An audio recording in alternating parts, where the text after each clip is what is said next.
जो अनादि अनंत ध्रुव चैतन्य वस्तु है, उस चैतन्य वस्तु को साक्षात कराने वाली, साक्षात अनादि से नहीं हुई उसकी अनुभूति एक क्षण में हो जाए, जीव पुरुषार्थ करे तो हो जाए, पर निमित्तता के रूप में समय सार एक ऐसी अद्भुत रचना है आचार्य कुंद देव की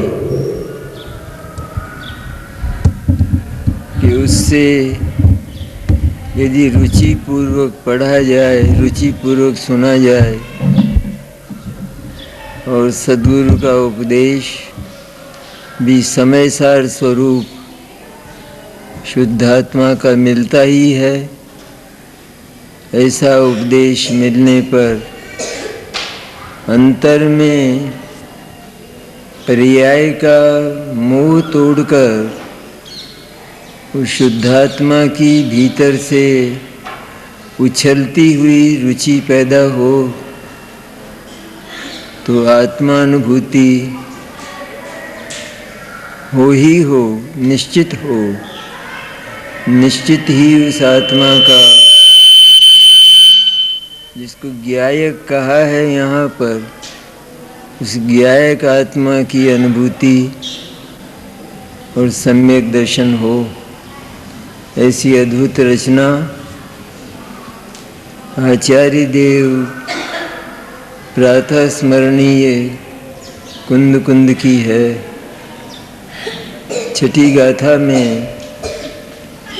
बहुत गहरी बात करते हैं। पहले द्रव्य और पर्याय को अभेद करके बात की,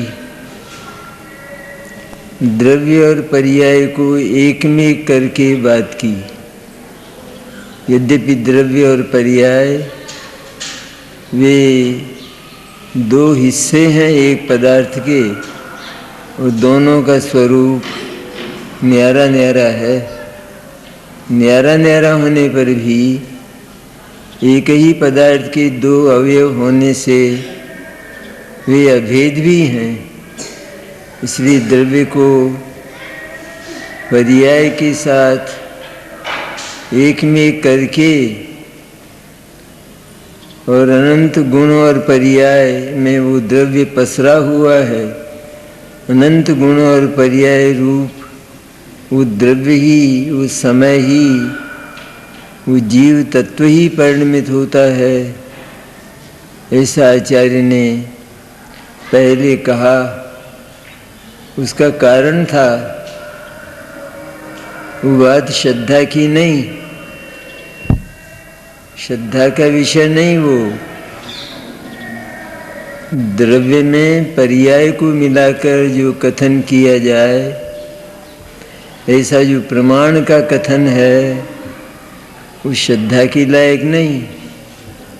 लेकिन प्रारंभ में यह बात जानने योग्य होती है कि पदार्थ द्रव्य गुण पर्याय स्वरूप है, तो द्रव्य गुण पर्याय तीनों उसके साथ एक में एक होने के कारण वे उसके अभेद अवयव हैं, अभेद अंग हैं। इसलिए अभेदता की दृष्टि से पहले इसलिए वर्णन किया कि सारे गुण और पर्याय वे आत्मा में पसर जाएं और आत्मा उन गुण पर्याय में पसर जाए। पसरा हुआ हो तो किसी अन्य द्रव्य के प्रवेश की वहाँ पर गुंजाइश नहीं रहेगी। महत्वपूर्ण बात है वो भी, उसे न जाने और यहाँ समय सार की चर्चा करने लगे तो वह बात अधूरी रहेगी। समय सार भी हाथ नहीं आएगा, शुद्धात्मा भी हाथ नहीं आएगा। पहले यह जानना बहुत आवश्यक है कि पदार्थ द्रव्य गुण पर्याय स्वरूप अभेद है, क्योंकि पदार्थ को द्रव्य और पर्याय में फैला हुआ, द्रव्य और पर्याय को जिसने अपने में पूरी तरह समेट लिया है, ऐसा जो आत्म तत्व है वो परद्रव्यों से भिन्न होने के कारण और परद्रव्य के गुण और पर्याय उनके साथ परद्रव्य अभेद होने के कारण परस्पर गुण और पर्यायों का और द्रव्यों का आवागमन नहीं होता एक दूसरे में। ये सिद्ध होता है उससे, जब द्रव्य अपने गुण पर्याय में पूरी तरह पसर गया, अर्थात द्रव्य ही परिणमित हुआ दर्शन ज्ञान चारित्र रूप। तो द्रव्य जब दर्शन ज्ञान चारित्र रूप परिणमित हुआ, तो दर्शन ज्ञान चारित्र की जो पर्याय है वो द्रव्यमय हो गई ना, द्रव्य रूप हो गई ना। इसलिए वो द्रव्य पूरी तरह से अपने गुण और पर्यायों पर अधिकारी सिद्ध हो गया पूरी तरह से। अब इसके गुण पर्याय कहीं जाने वाले नहीं, पर्याय का एक भी अंश द्रव्य को छोड़कर जाने वाला नहीं, वो पदार्थ के ही अधिकार में रहेगा और अन्य द्रव्य के गुण पर्याय भी इसी तरह उस अन्य द्रव्य के अधिकार में ही रहेंगे। इस प्रकार वस्तु व्यवस्था की जो स्वतंत्रता है, सुंदरता है ये हर पदार्थ अपने एकत्व को लेकर गुण पर्याय के साथ एक रूप होकर परिणमित हो और अन्य से सदा भिन्न रहे, भिन्न है और भिन्न ही रहे, परस्पर एक दूसरे में किसी का आदान प्रदान बिल्कुल न हो। ये कितनी बढ़िया मैंने स्वायत्त शासन, अपने अवलंबन पर चलने वाला शासन, हर पदार्थ का शासन अपने अवलंबन पर चलने वाला है, किसी दूसरे का उसमें थोड़ा भी सहारा नहीं है। इस प्रकार दूसरे पदार्थों से जीव पदार्थ को बिल्कुल निरपेक्ष बताकर आचार्य ने समय सार का प्रारंभ किया। अब अन्य पदार्थ की चर्चा नहीं रही, अन्य पदार्थ के संबंध में विकल्प टूट गए। हमारे द्रव्य गुण पर्याय वो एकदम हमारे पास, हमारे अधिकार में रहे और हमारा द्रव्य ही हमारे गुण पर्यायों में फैला हुआ है। गुण पर्यायों को उसने अपने में समेट लिया है, इस तरह सिमट गए हैं कि वे सारा का सारा पदार्थ उन गुण और पर्यायों से भरा हुआ है और गुण पर्याय में द्रव्य पसरा हुआ है। इस प्रकार द्रव्य गुण पर्याय से भरा हुआ वो पदार्थ, उसमें अन्य पदार्थ की पर्याय के आने की कहाँ गुंजाइश है। इस तरह पर पदार्थ से कर्ता कर्म भाव सर्वथा कारण कार्य भाव, कर्ता कर्म भाव समाप्त हो जाता है और हमें केवल अपने द्रव्य गुण पर्याय पर विचार का अवकाश रह जाता है। वो बात करने के बाद आचार्य कहते हैं कि जिस एकत्व विभक्त आत्मा की चर्चा समय की बात की, पहले द्रव्य गुण पर्याय वाले पूरे समय की, फिर कहते हैं वो जो समय है वो अपने गुण पर्याय को अपने में समेट कर बैठा हुआ अनादि अनंत पदार्थ है, एकत्व रूप है, अर्थात अपने स्वभावों के साथ, अपने दर्शन ज्ञान चारित्र स्वभाव के साथ, अपने अनंत गुणों के साथ वो एक में एक है और अन्य से बिल्कुल विभक्त है, न्यारा है। इस तरह अन्य से न्यारा और अपने साथ एक में एक ऐसा जो समय है वो लोक में सुंदर है, वही सुंदर है। और उसी को आज तक जीव ने नहीं देखा, उसी को सुना नहीं, उससे परिचय नहीं किया और उसका अनुभव नहीं किया, क्योंकि उसकी सत्ता को इसने स्वीकार ही नहीं किया। इसने केवल उस एकत्व विभक्त आत्म तत्व के स्थायी रूप से, शाश्वत और ध्रुव रूप से विद्यमान होने पर भी केवल होने वाली पर्याय में ये इतना मुग्ध हुआ, एक इंद्रिय से लगाकर सैनी पंचेंद्रिय दशा तक ये इतना मुग्ध हुआ कि उस पर्याय के चंगुल में से ये बाहर नहीं निकल पाया। और ज्यों-ज्यों पर्याय एक एक समय में नष्ट होती गई, त्यों-त्यों ये अपना नाश मानता हुआ महान आकुलित होता रहा। अब इसकी आकुलता को मिटाने के लिए आचार्य छठी गाथा की रचना करते हैं। उसमें आचार्य ने कहा, सबसे पहले ही कहा, सबसे पहले जैसे एक प्रकार का अटैक होता है ना, आक्रमण होता है ना, जैसे उसी प्रकार सबसे पहले ही आचार्य ने पहली पंक्ति में ये कहा, आत्मा प्रमत्त और अप्रमत्त नहीं है। पहले सम्यक दर्शन, सम्यक ज्ञान, सम्यक चारित्र के साथ आत्मा को एक में किया, होना चाहिए था, क्योंकि वे एक ही पदार्थ के अवयव हैं, इसलिए सारे के सारे पदार्थ के साथ अभेद होने चाहिए और पदार्थ उनके साथ अभेद होना चाहिए। लेकिन इतनी ही नहीं है चर्चा, बात इतनी नहीं है। वहाँ जो सम्यक दर्शन ज्ञान चारित्र की पर्याय, वो भी ध्रुव तत्व के अवलंबन से उत्पन्न होती है, उसकी विधि भी वहाँ वही है, दूसरी विधि बिल्कुल नहीं है। तो ऐसा जो ध्रुव तत्व है कि जिसका अवलंबन वो सम्यक दर्शन ज्ञान चारित्र की पर्याय लेकर उसमें स्थित होती है, वहाँ तो कहा कि वो जो आत्मा है वो दर्शन ज्ञान चारित्र में स्थित है। यहाँ क्या कहते हैं? यहाँ कहते हैं कि दर्शन ज्ञान की पर्याय वो स्वयं अपना मोह तोड़कर, प्रमत्त और अप्रमत्त दशाओं का मोह तोड़कर, मैंने अपना मोह तोड़कर, अपना ममत्व तोड़कर, और वो ध्रुव जो आत्म तत्व है, ध्रुव समय, ध्रुव आत्म तत्व, समय सार स्वरूप परमात्म तत्व, शाश्वत तत्व, वो उसमें स्थित हो जाती है। वो उसके साथ एक में एक होकर और अपने को ध्रुव अनुभव करती है। इसलिए आचार्य कहते हैं विधि विलक्षण है ना, कि विलक्षण विधि है ना।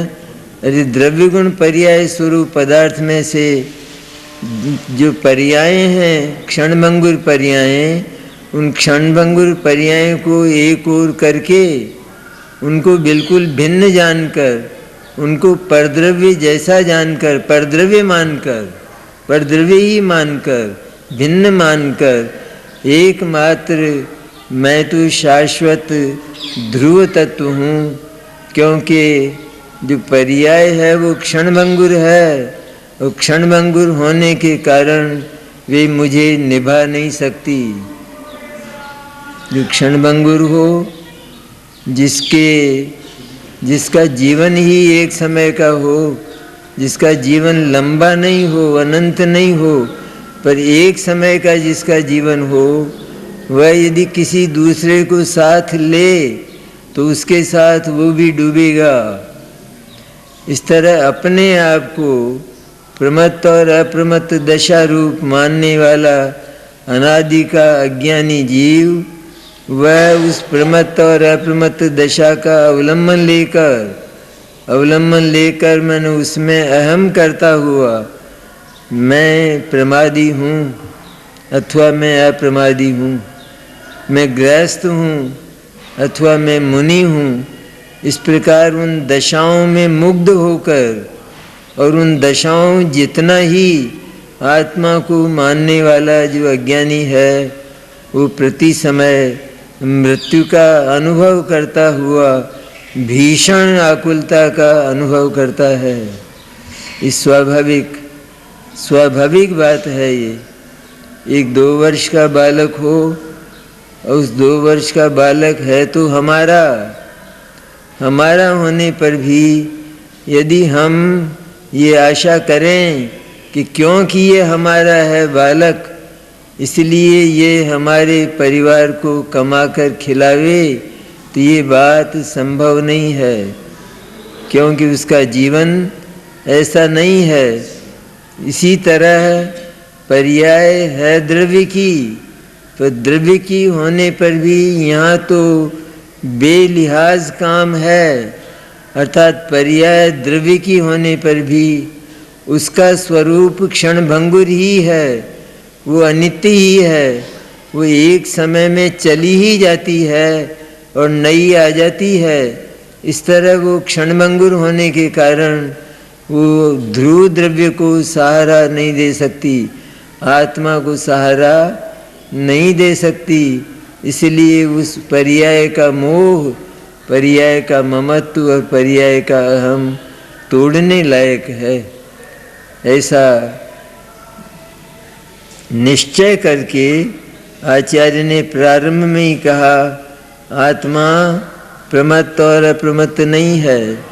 अरे प्रमत्त मन अशुद्ध दशाएं, मोह राग द्वेष की दशाएं, कि जो आत्मा का संवेदन, आत्मा का अनुभव नहीं करती हैं, और सम्यक दर्शन ज्ञान चारित्र की अप्रमत्त दशाएं जो आत्मा का अनुभव करती हैं, उन दोनों दशाओं के लिए आचार्य कहते हैं प्रमत्त मन असावधान दशा, अप्रमत्त मन प्रमत्त मन असावधान दशा, अप्रमत्त मन सावधान, स्वरूप में सावधान, आत्मा में सावधान, आत्मा के साथ आत्मा बनकर रहने वाली ये सम्यक दर्शन ज्ञान चारित्र की पर्याय, स्वयं को डुबो कर रहने वाली जो सम्यक दर्शन ज्ञान चारित्र की पर्याय है, उस सम्यक दर्शन ज्ञान चारित्र की अप्रमत्त दशा वो आत्मा नहीं है, वो ज्ञायक नहीं है। और प्रमत्त दशा तो बहुत दूर रही, वह तो विकारी ही है, वो तो अत्यंत भिन्न है ही, लेकिन ये अप्रमत्त दशा भी उस ज्ञायक से भिन्न है।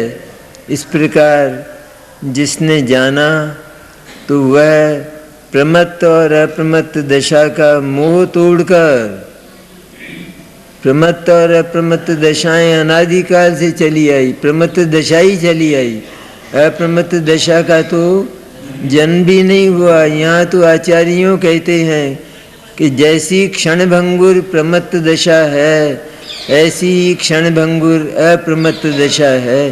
इसे और क्षणभंगुरता उपादेय कभी नहीं होती, अहम के लायक, ममत्व के लायक कभी नहीं होती। आत्मा का स्वभाव ममत्व करने का है। आत्मा में दर्शन नाम का, श्रद्धा नाम का जो गुण है, उसका काम ही अहम करना और ममत्व करना है। तो वो अहम और ममत्व की पर्याय तो अनादिकाल से होती आई, और उसने उन होने वाली प्रमत्त दशाओं में निरंतर अहम करते हुए अपने आप को यही माना, मैं तो अशुद्ध आत्मा हूँ, अशुद्ध हूँ। और जब थोड़ा समर्थ हुआ, सैनी पंचेंद्री हुआ अथवा मनुष्य हुआ, दिगंबर धर्म का उसको समागम मिल गया, तो बोलने लगा, अशुद्ध तो हूँ लेकिन शुद्ध होकर और मुक्ति को प्राप्त करूँगा। इस प्रकार अपने आप को बंद दशा से मुक्त करके मोक्ष प्राप्त करने वाला माना। तो कहते हैं ये दोनों के दोनों पर्याय के धर्म हैं, दोनों के दोनों पर्याय हैं। तो मैं वर्तमान में तो बंद रूप हूँ, प्रमत्त रूप हूँ, तो प्रमत्त रूप को मैं नाश करके और ध्यान के द्वारा, तप के द्वारा, कर्मों का नाश करके मोक्ष प्राप्त करूँगा। आचार्य तो कहते हैं कि जो शुद्धात्म तत्व है वो बंध और मोक्ष की रचना से दूर है। सर्वशुद्ध ज्ञान अधिकार के प्रारंभ में ही प्रथम श्लोक में ही आचार्य कहते हैं आत्मा बंध और मोक्ष की रचना से दूर दूर वर्तता हुआ। बंध और मोक्ष की रचना होती है, बंध की पर्याय भी पैदा हुई और मोक्ष की पर्याय भी पैदा हुई, लेकिन आत्मा न तो बंधन को प्राप्त हुआ और न आत्मा का मोक्ष हुआ, क्योंकि जो सर्वदा मुक्त है उसका मोक्ष कभी होता नहीं है। आत्मा तो अनादि निधन होने के कारण, अनादि अनंत होने के कारण, अविनश्वर होने के कारण वह कभी नष्ट ही नहीं होता, उसमें कभी परिवर्तन ही नहीं होता। तो उसमें बंध और मोक्ष की रचना कैसे होगी जिसमें परिवर्तन नहीं हो? जिसमें परिवर्तन होता है उसमें बंध होकर और उसके पश्चात मुक्त होता है। जो बंधा है वो छूटता है, लेकिन जो जेल गया ही नहीं तो वो क्या छूटेगा, वो कैसे छूटेगा? तो इसी तरह आत्मा जेल गया ही नहीं, कहते हैं वो प्रमत्त दशा, बंध रूप दशा को प्राप्त हुआ ही नहीं, उसे कर्मों ने छुआ ही नहीं, मोह राग द्वेष ने उसको छुआ ही नहीं, और जो दशाएं हैं नाना प्रकार की उन्होंने उसका स्पर्श किया ही नहीं। जब उसका स्पर्श ही नहीं किया और उन दशाओं का उसमें अत्यंत अभाव रहा तो फिर उनका अभाव करने की गुंजाइश कहाँ है उसे? वो उनका जिनका अभाव है क्या उसका अभाव किया जाता है? तो जिस प्रमत्त दशा का आत्मा में अभाव है, अर्थात आत्मा बंधन को प्राप्त हुआ ही नहीं, तो फिर आत्मा का मोक्ष कैसे होगा? इसलिए आत्मा बंध की पर्याय से रहित है, तो बंध की पर्याय का अभाव होकर फिर वह मुक्त पर्याय अर्थात अत्यंत शुद्ध पर्याय को प्राप्त करे। ये दोनों बातें उस आत्मा के लिए असंभव हैं। ये दोनों बातें संभव क्योंकि वो ध्रुव तत्व है, शाश्वत तत्व है। शाश्वत तत्व में परिणाम नहीं होता, उसमें पर्याय नहीं होती। अब पर्याय में बंध और मोक्ष होता है, द्रव्य में बंध और मोक्ष इसलिए नहीं होता कि जो द्रव्य है वो तो शाश्वत होने के कारण, ध्रुव होने के कारण, अविनाशी होने के कारण और परिणाम से पर्याय से शून्य होने के कारण उसमें न तो बंधने की गुंजाइश है और न मोक्ष की गुंजाइश है, क्योंकि वो तो अनादि अनंत वही का वही रहता है, उसमें रंच मात्र भी परिवर्तन नहीं होता। इसलिए कर्म आए लेकिन वे आत्मा को बांध नहीं सके, कर्म गए लेकिन वे आत्मा को छोड़कर आत्मा को शुद्ध बनाकर गए, ऐसा कभी नहीं हुआ। जो अशुद्ध हुआ ही नहीं तो उसके शुद्ध होने का प्रश्न ही पैदा नहीं होता। इसलिए जो प्रमत्त हुआ ही नहीं, बंधा ही नहीं, तो उसका अप्रमत्त होना अर्थात शुद्ध दशाओं का प्रकट होना और फिर मोक्ष हो जाना, ये दोनों बातें ज्ञाय का आत्म तत्व में प्रतिष्ठा पाती नहीं हैं। 14वीं गाथा में कहा है ना कि आत्मा जो बद्ध स्पृष्टादि 5 भावों से रहित है तो उसमें पर्याय प्रतिष्ठा नहीं पाती। शुद्धात्मा की चर्चा है वहाँ भी, शुद्धात्म तत्व में पर्याय प्रतिष्ठा नहीं पाती। पर्याय ऊपर ही ऊपर तैरती हैं, ये शब्द है, ऊपर ही तरन, तो पर्याय ऊपर ही ऊपर तैरती हैं। द्रव्य के भीतर पर्यायों का प्रवेश, अरे द्रव्य और पर्याय जब 2 तत्व हैं तो दोनों का स्वभाव न्यारा न्यारा है। एक का स्वभाव नित्य है, दूसरे का स्वभाव अनित्य है। अगर दोनों मिल जाएं तो क्या होगा? दोनों मिल जाएं, नित्य और अनित्य मिल जाए तो या तो अनित्य है वो नित्य बन जाएगा, या जो नित्य है वो अनित्य बन जाएगा। और इस तरह आत्मा का नाश हो जाएगा, आत्मा ही नहीं रहेगा। इसलिए पर्याय का द्रव्य में यदि प्रवेश हो जाए, पर्याय पर्याय के स्थान पर रहे ना, यहाँ कौन इनकार करता है? इस बात के लिए कोई आपत्ति नहीं करता कि पर्याय ही न रहे। पर्याय तो रहे, वो तो रहने वाली है। पर्याय नहीं रहेगी तो मैं द्रव्य हूँ, मैं शुद्धात्म तत्व हूँ, ऐसा बोलेगा कौन? अपने आप को अपना तिरोभाव करके, अपने आप को अदृश्य करके, अपने आप को अत्यंत गौण करके ये कौन बोलेगा कि मैं तो शुद्धात्म तत्व ज्ञायक हूँ? ये बोलेगा कौन पर्याय न हो तो? इसलिए पर्याय अपने स्थान पर रहे। पर्याय से द्वेष नहीं है, लेकिन पर्याय इस लायक नहीं है कि वह आत्मा को अवलंबन दे सके, आत्मा को निभा सके। इस लायक वो पर्याय नहीं है। इसलिए पर्याय को आत्मा से आचार्य भिन्न बताते हैं और कहते हैं कि जो ज्ञायक है वो प्रमत्त और अप्रमत्त दशाएं अपनी जगह विद्यमान होने पर भी उस ज्ञायक में प्रमत्त और अप्रमत्त दशाओं का पदार्पण नहीं होता, हुआ ही नहीं और भविष्य में कभी होगा भी नहीं। आत्मा का मोक्ष हो जाए, मोक्ष हो जाए ऐसा कहा जाता है ना। मैंने आत्मा की पर्याय सर्वथा निर्मल हो जाए, लेकिन वो सर्वथा उत्पन्न होने वाली जो नई निर्मलता है, वो उस निर्मलता से वो आत्मा शून्य ही रहेगा। कहाँ? सिद्ध दशा में। सिद्ध दशा में भी आत्मा उत्पन्न होने वाली सम्यक दर्शन ज्ञान चारित्र की जो पूर्ण निर्मल दशाएं हैं, उन पूर्ण निर्मल दशाओं से अनित्य होने के कारण, वे पर्यायें अनित्य और क्षणभंगुर होने के कारण और आत्मा नित्य होने के कारण नित्य में अनित्य का प्रवेश नहीं होता। इसलिए वो आत्मा उन शुद्ध पर्यायों से भी सदा शून्य रहेगा और शुद्ध पर्यायें सदा ही उस ज्ञायक के ही गीत गाती रहेंगी। सिद्ध पर्यायें अपने गीत नहीं गाएंगी।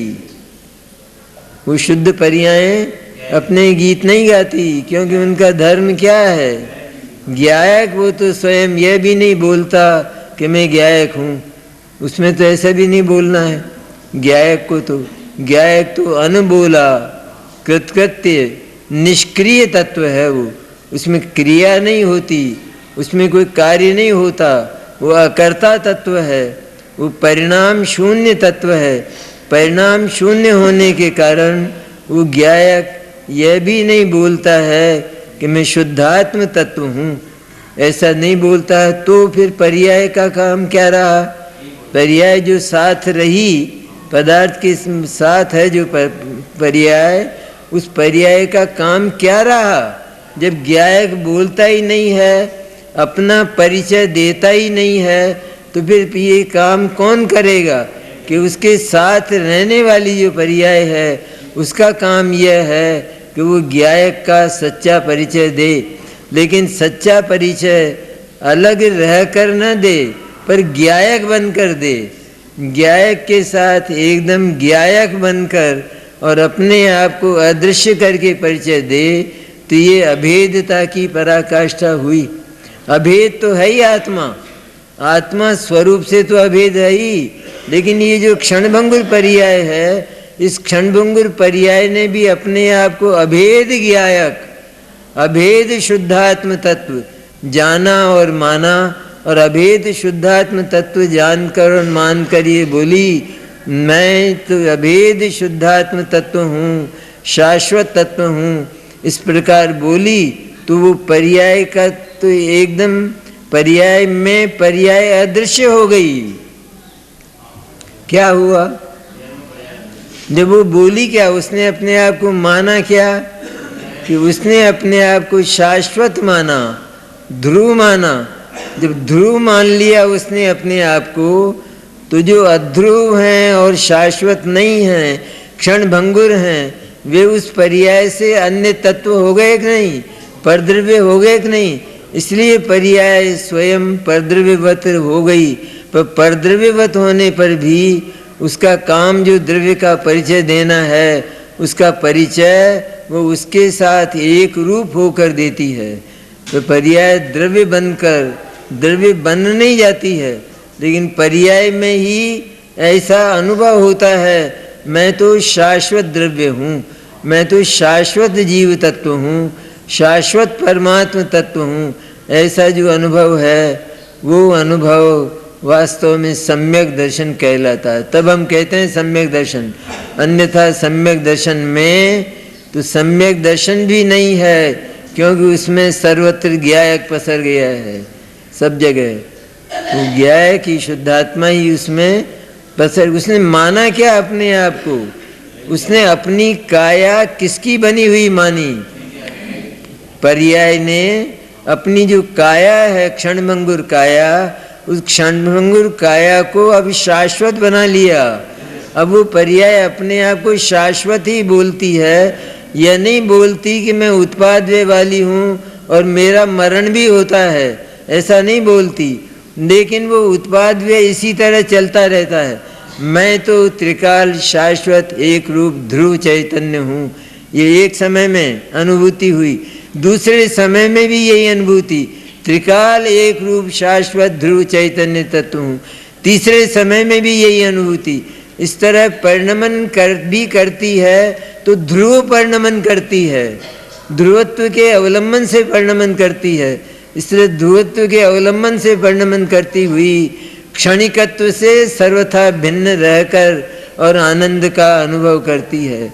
जो क्षणिकत्व का के साथ मैत्री करते हैं, एकत्व करते हैं, उसका अहम करते हैं, वे जीव सदा से दुखी हैं। पज्य मूढ़ाई पर समया, पर्याय मूढ़ पर समय होते हैं। बताया ना आचार्य ने प्रवचन सार में, जब ज्ञेय तत्व प्रज्ञापन का प्रारंभ हुआ तो आचार्य ने सारे ज्ञेय तत्व के रहस्य को केवल उस गाथा के एक चरण में स्पष्ट कर दिया, एक चरण में भर दिया, एक चरण में उसकी घोषणा कर दी। पदार्थ द्रव्यमय होता है, द्रव्य गुणात्मक होते हैं, गुणों से पर्याय होती हैं, और पर्याय मूढ़ जीव पर समय होते हैं। अब ये कहने की कहाँ जरूरत आई थी? वो तो वस्तु व्यवस्था बता रहे थे ना।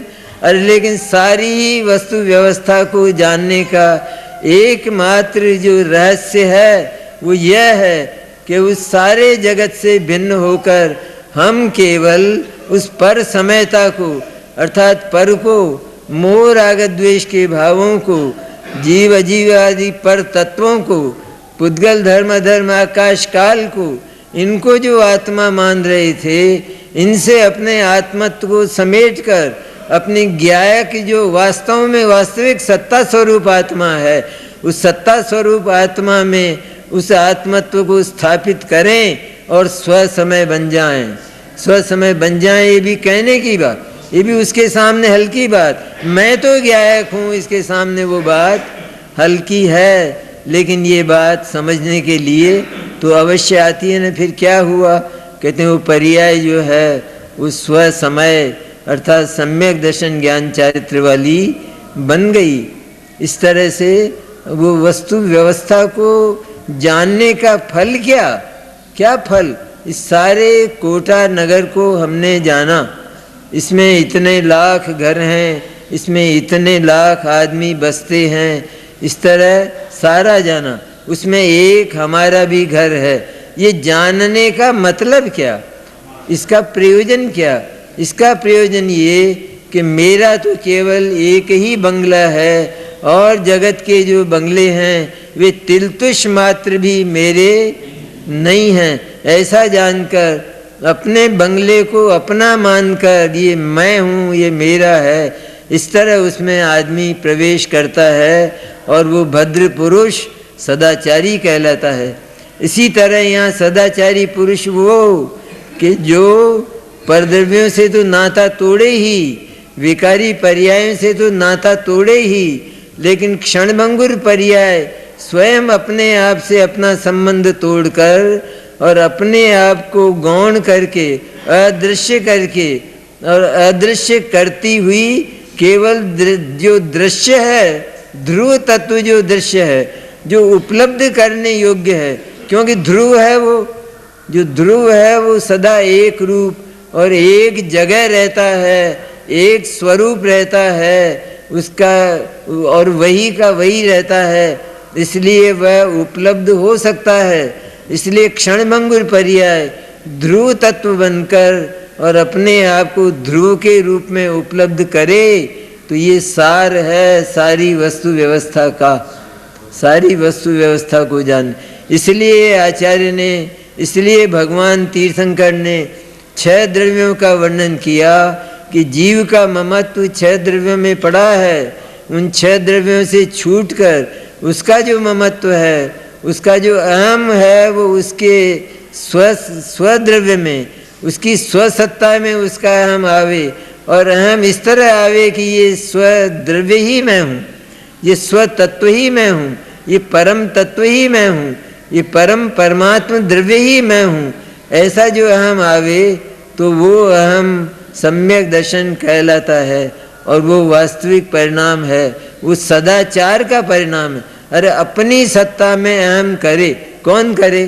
कि सत्ता तो वही कि वही ज्यों की त्यों अविनश्वर अनादि अनंत रहने वाली है, उसका तो कभी नाश होता नहीं। इसलिए नष्ट होने वाली जो पर्याय है वो अपने नाश होने का ममत्व छोड़कर, नाश होने की श्रद्धा छोड़कर और अविनश्वर में अपने आप को मिला दे, और इस तरह मिलावे कि उसको अपनी सत्ता ही न दिखाई दे। ऐसी जो पर्याय है वह अविनश्वर बनकर, ज्ञायक बनकर, ध्रुव बनकर अपने आप को प्रस्तुत करती है। ये गाथा का सार है कि मैं प्रमत्त नहीं हूँ और मैं अप्रमत्त। अरे जो कर्मों से बंधाई नहीं, उसे कर्मों से मुक्त होने का कोई अवकाश और कोई प्रश्न पैदा होता ही नहीं है। जो लोक में भी जो बंधा नहीं है, उसके छूटने का कोई अवकाश नहीं है। अरे जो बंधा ही नहीं, जो कारावास में गया ही नहीं, उसको यदि हम ये कहें कि तुम छूट कर कब आए, तो क्या होगा? क्या होगा? बहुत बड़ा विसंवाद होगा, बहुत बड़ा झगड़ा होगा। तुमने क्या समझा है मुझे कि मैंने तो छूटने की बात की है, मैंने जेल जाने की बात नहीं की। कि जेल जाने की बात को तो चंबल में डाल दो, छूटने की बात तुमने कैसे की? इसी तरह आत्मा को कहा जाए कि कर्मों से तुम बंधे तो नहीं, हम तो सम्यक दर्शन ज्ञान चारित्र प्राप्त करके तुम मोक्ष कब गए, तुम्हारा मोक्ष कब हुआ? ये कैसी बेहुदा बात करते हो, कैसी कलंक की बात करते हो। मैं बंधा ही कब था, मैं विकारी हुआ ही कब था कि मुझे निर्विकारी होना पड़े? इसलिए मैं निर्विकारी हुआ ही नहीं, मैं तो सदा मैं विकारी हुआ ही नहीं। विकार ने मेरे को स्पर्श ही नहीं किया, विकार का मेरे भीतर पदार्पण ही नहीं हुआ। मैं तो सदा से ही शुद्ध और पवित्रतम तत्व हूँ और वही अनंत काल तक रहने वाला हूँ। इसलिए निर्विकारी होने की मेरे भीतर गुंजाइश नहीं है। पर्याय तो शुद्ध होती है, सिद्ध पर्याय तो मैं तो शुद्ध हूँ, मैं तो अति शुद्ध हूँ। अति शुद्ध अर्थात जो कभी अशुद्ध होता ही नहीं, इसलिए उसे शुद्ध होने की कोई गुंजाइश या कोई आवश्यकता रहती नहीं। इस प्रकार से प्रमत्त और अप्रमत्त दशाओं का आचार्य ने वर्णन किया। सरल है बात तो असल में तो आत्मा की सत्ता शुद्ध ज्ञायक रूप है, ज्ञान और आनंद स्वरूप है, ध्रुव स्वरूप है, अविनाशी है। हम जानते हैं कि आज तक भी आत्मा की मौत नहीं हुई। अनेक बार मर जाने पर भी आत्मा मरा नहीं, आज भी वो जिंदा का जिंदा है।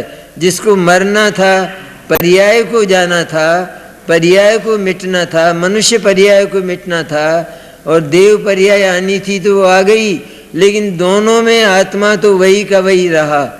जो मनुष्य पर्याय में आत्मा है वही आत्मा देव पर्याय में रहा, इसलिए वो तो वही का वही रहता है। ऐसा वही का वही रहने वाला आत्म तत्व वो सदा से बिसारा गया, सदा से भुलाया गया और यही मान लिया गया कि मैं तो मनुष्य ही हूँ। इसलिए भय क्यों होता है, चिंता क्यों होती है, आकुलता क्यों होती है? मनुष्य ही हूँ। जब जीव ये मान लेता है तो फिर उसको ये भी मालूम है कि मनुष्य पर्याय का तो एक दिन अंत होना है, इसलिए उसे निरंतर मौत की तलवार सिर पर झूलती रहती है और वो चिंतित रहता है। घर में हो तो मृत्यु से चिंतित, घर से बाहर जावे तो मृत्यु से चिंतित, ज्योतिषियों को दिखावे तो मृत्यु से चिंतित। इस तरह मृत्यु से सदा चिंतित रहता है, क्योंकि अपने आप को उसने क्षणभंगुर ही माना है। अब साथ में है दो तत्व, एक है क्षणभंगुर और एक है ध्रुव। तो क्षणभंगुर और ध्रुव, इन दोनों में से अगर चुनाव करने का अवसर आवे तो चुनाव किसका करेगा आदमी? किसका चुनाव करेगा? कि क्षणभंगुर का चुनाव क्यों करेगा? वो तो एक समय में मिट जाने वाला है और फिर कभी मिलने वाला नहीं है। अरे क्षणभंगुर पर मोहित होने वाला इसलिए कष्ट पाता है क्योंकि उसका तो मोह क्षणभंगुर में था ना, उसको वो सुंदर लग रहा था ना, उसको उस क्षणिक पर्याय के साथ प्रीति थी ना, तो वो क्षणिक पर्याय जब गई तो जाते ही वो तड़फने लगा, जाते ही उसका रोम रोम खड़ा हो गया और अंत में रुदन और विलाप होने लगा। ये क्षणभंगुर पर्याय के साथ मोह करने के अनंत दुखदायक परिणाम हमारे अनादिकाल से चले हैं।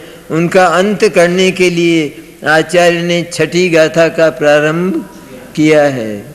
क्यों प्रारंभ किया? कि जीव का कष्ट एक क्षण में मिट जाए। अली सत्ता जो अनादि अनंत है वो तो अनादि अनंत रहने ही वाली है आत्मा की। प्रत्येक ही पदार्थ की सत्ता वो तो अनादि अनंत है।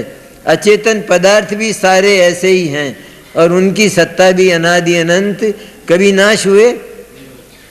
पुद्गल का नाश हो गया, पुद्गल परमाणु का नाश हो गया। आत्म तत्व है तो आत्मा का ही अगर नाश हो जाता, आत्म वस्तु ही अगर नहीं रहती इस जगत में, तो आत्मा का अभाव हो जाता ना। जब आत्मा का अभाव हो जाता तो फिर नरक कौन जाता? जब आत्मा ही नहीं है तो नरक कौन जाएगा? फिर स्वर्ग कौन जाएगा? तो आत्मा क्षणभंगुर ही यदि होता तो उसका तो विनाश हो जाता ना। विनाश होने के बाद फिर उत्पत्ति कैसे होती? क्योंकि सर्वथा अभाव की उत्पत्ति नहीं होती है। इसलिए अगर वो केवल आत्मा ही होता तो उसका नाश हो गया होता और वो आत्मा आज सत्ता के रूप में दिखाई नहीं देता। लेकिन आत्मा की सत्ता तो आज हमारे अनुभव में आती है।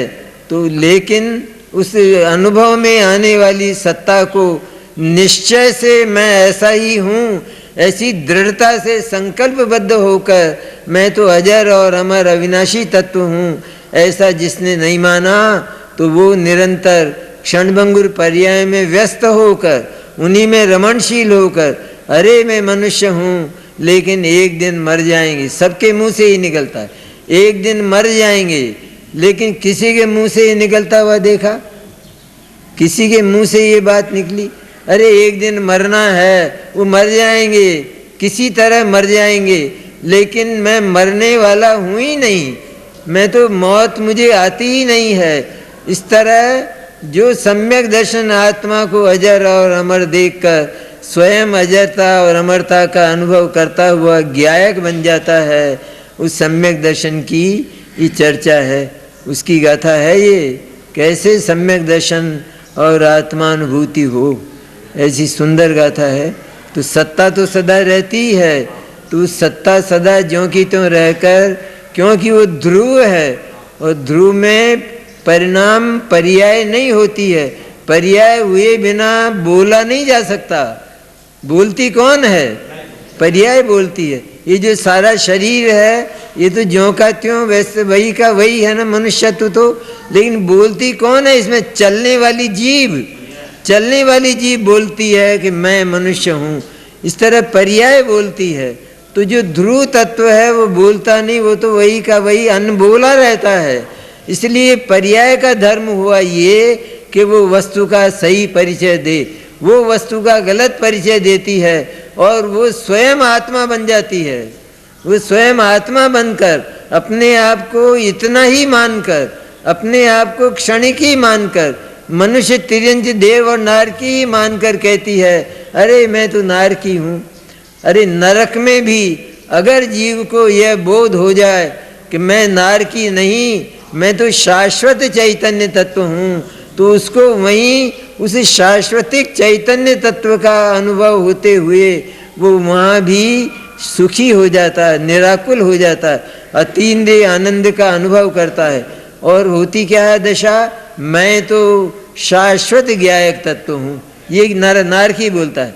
नरक में मैं नहीं, नरक के वायुमंडल में नहीं, नरक मुझे छूता नहीं, नरक मुझे जलाता नहीं, नरक की जो पहुँच है वो मेरे तक है ही नहीं।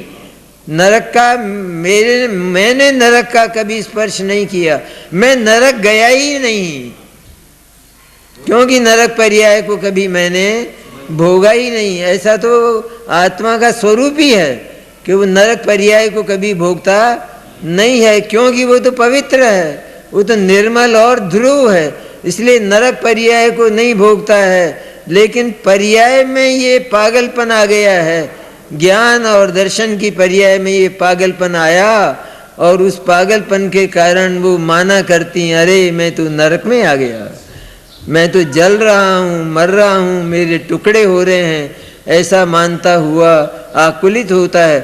उसी क्षण अगर ये मान ले, न मैं जलता हूँ, न मैं मरता हूँ, न मेरा छेदन भेदन होता है, मैं शाश्वत और निराकुल जीव तत्व हूँ, मैं तो परम पारणामिक भाव स्वरूप कारण परमात्मा हूँ। भगवान सर्वज्ञ की निर्मल पर्याय जैसा मेरा निर्मल द्रव्य है, ऐसा शाश्वत आत्म द्रव्य मैं हूँ, ऐसा अगर नारकी भी मान लेता है तो उसको भी सिद्धों जैसे आनंद का अनुभव होता है।